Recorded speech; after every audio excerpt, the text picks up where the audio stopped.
এই অনাকাঙ্ক্ষিত ঘটনা যে দৃশ্য আমরা দেখতে পেয়েছি, সেই শিক্ষকের সাথে আমরা কথা বলবো। তার বাড়ি চাঁদপুরের ফরিদগঞ্জে, তিনি ফরিদগঞ্জ আহমদিয়া ফাজিল মাদ্রাসার সহকারী শিক্ষক। তার সাথে আমরা কথা বলতে চাই।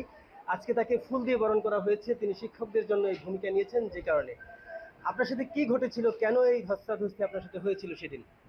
আমরা আমাদের মাধ্যমিক শিক্ষার স্কুল কলেজ মাদ্রাসা দীর্ঘদিনে আমাদের দাবি ছিল যে আমাদের শিক্ষা জাতীয়করণের ব্যাপারে, কিন্তু দেশের যে অর্থনৈতিক দুরবস্থার কারণে এটা হয়তো সম্ভব না হওয়ার কারণে ওরা আমাদের বেসরকারি শিক্ষক কল্যাণ পরিষদ যে 20% বাড়ি ভাড়া, 1500 টাকা চিকিৎসা ভাতা এবং কর্মচারীদের 75% উৎসব ভাতার দাবিতে আমরা গতকাল প্রেস ক্লাবে সারা বাংলাদেশে লক্ষাধিক শিক্ষক সমবেত হয়েছি।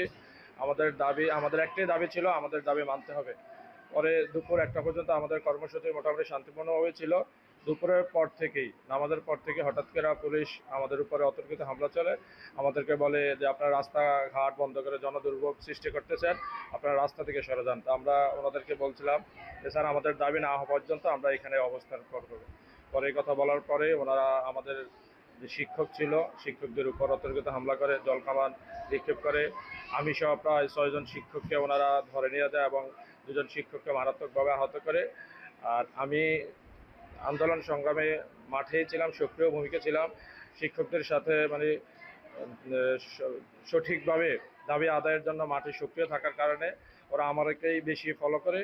সর্বশেষ আমি রমনা সহকারী কমিশনার এডিসি মাসুদ স্যারের সাথে আমার একটা কথা নিয়ে বাকবিতণ্ডা হয়। আমি স্যারকে বলছিলাম যে স্যার, আপনারা আমাদের শিক্ষকদেরকে মারধর করতেছেন, আমরা শিক্ষকরাই তো আপনার সন্তানদেরকে পড়াই। এই কথা বলার পরে স্যার আমাদের প্রতি উত্ত্যক্ত হয়ে আমাদের উপরে আক্রমণ করে এবং আমাকে ধরে নিয়ে ধরে রমনা থানায় নিয়ে যায়। এতটুকু পর্যন্তই।